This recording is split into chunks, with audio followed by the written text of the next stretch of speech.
assignment is gap, down, on. And non-defense, you block on with your head on the outside, and you work your tail out. Front side guard will always pin the flank down. We'll show you this tomorrow. You're going to go ahead and cross over the hole.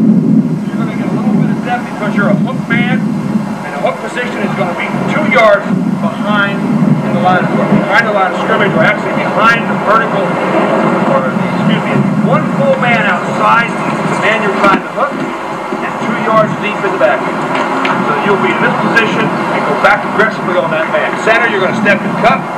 Right tackle, you will step and cup, and now the backside guard's got a tough pass. It's an open pull, flat step from the quarterback's right here. You can't run over him. Now, without stopping, locate the fullback and better behind his standing, and you're going to get the 3 yards, but you get away from any penetration here so that we can get you to the flank. Now, once you get that depth, you got 2 responsibilities. 1, you kick out at the flank if a defensive player comes to contain. And if nothing comes to contain the quarterback, then you just strike an arc and continue to the perimeter. And if the quarterback yells go, you run down the field ahead and then block somebody, because when he says go, he's running the ball. If you don't hear go, you just bug up at the line of scrimmage, because waggle is a run pass option by the quarterback. What he will do, reverse pivot, here comes the quarterback, fakes to the halfback, keeps the ball on his hip from going out here, so that now if nobody's containing him, I say go, go, go! And the backside guard leads him. If you don't hear go, it's because the quarterback comes out here and he sees somebody running a pattern that he wants to throw to, so you don't go downfield.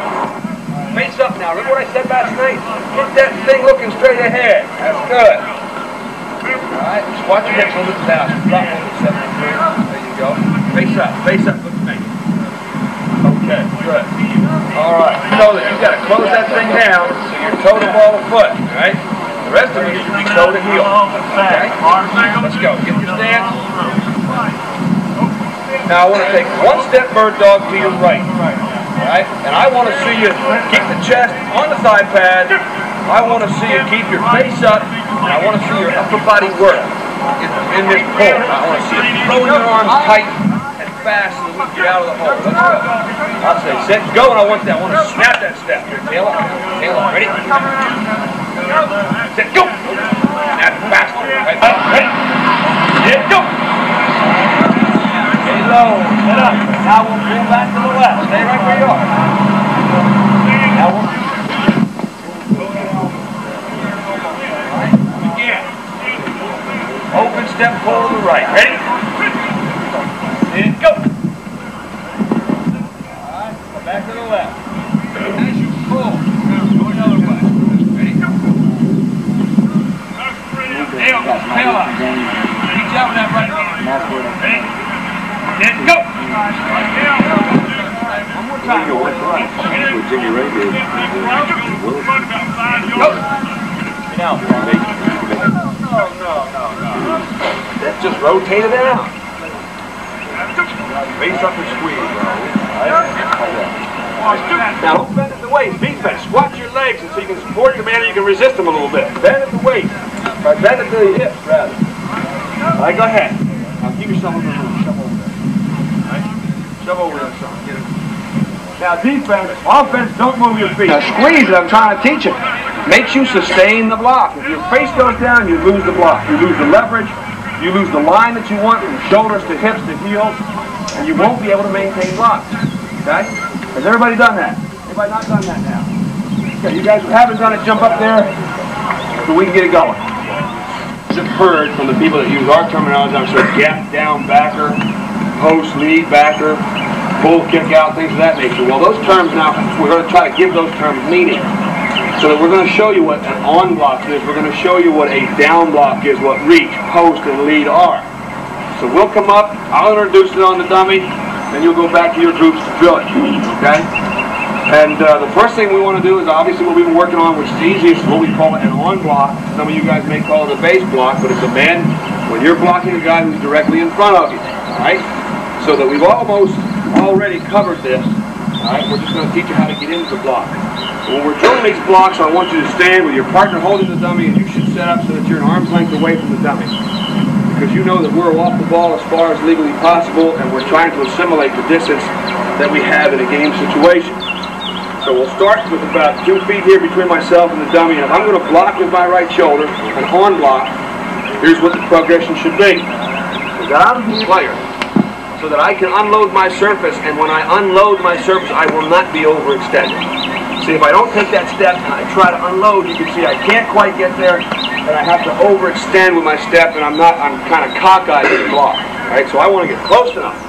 So now when I take that step, I drop my hips a little slightly lower than my shoulders. I get my hand back ready to stone this guy. My face is up, pointing right for the middle of him. Now when I take the next step, that's going to be contact step. So the progression is that I slide my face. Remember I said last night we never do what? Never strike a blow with any part of your head. Right? Never. Not on the top, not on the side. Never ram your face in anybody, because you all want to walk upright for the rest of your lives. Okay? So you're here.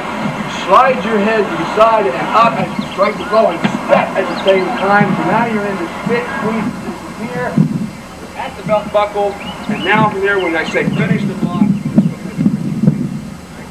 and you are going to work hard at turning your body, because we like to take the defensive players laterally, east and west, so that when a running back runs by this guy, he's not downfield to where he can fall off the block and make a tackle delayed. Sure, you're making yardage. But if we turn this guy, kick him away, then when the running back clears him, that guy can't make a play. Because eventually your block's going to dissipate. You're going to lose your block eventually. All right?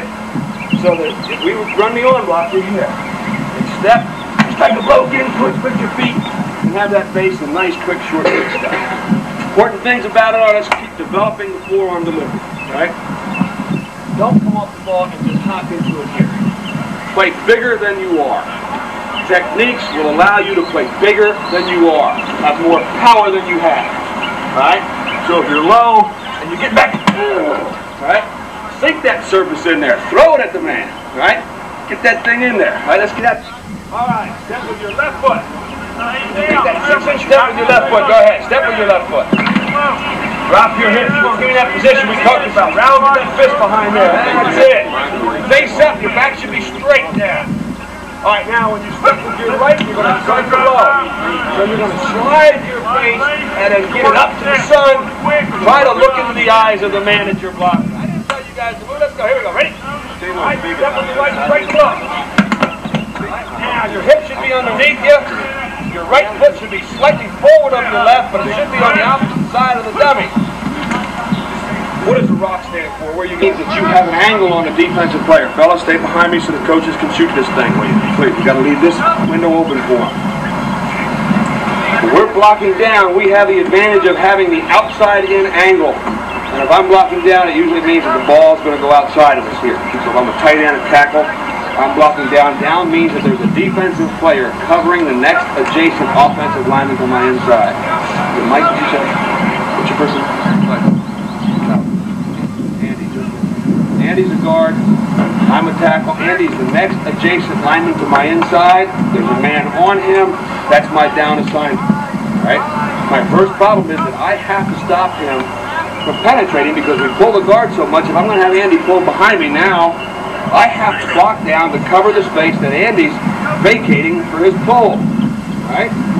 So my biggest problem is if Raul is a guy who is taught to just take off and penetrate, I've got to stop that. So I'll always stop any type of penetration move by committing my head in front of the defensive player. Right? Make him run through my body if he's going to try to penetrate. So my first step wants to be as flat to the inside and parallel to the line of scrimmage as possible. But it doesn't want to be overextended. All right? And by the same token, it can't be a weight change, because if he takes off on me and I weight change, I'm not going to get my body in front of him. All right?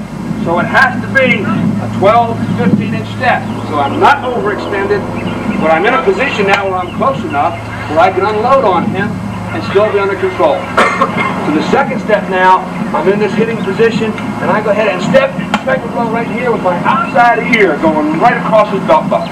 Again, we come back to the landmark, the belt buckle. That's the height of your block. All right? So I'm in this position now. And if he has decided that he wanted to penetrate, or he's a penetrating player, then I will finish the block by driving him inside. All right? Swinging my tail. Once I get a good bite on him, I'll show you how we finish this. So we step, strike a blow, I drive the thing, and as I swing my tail, I'll finish it.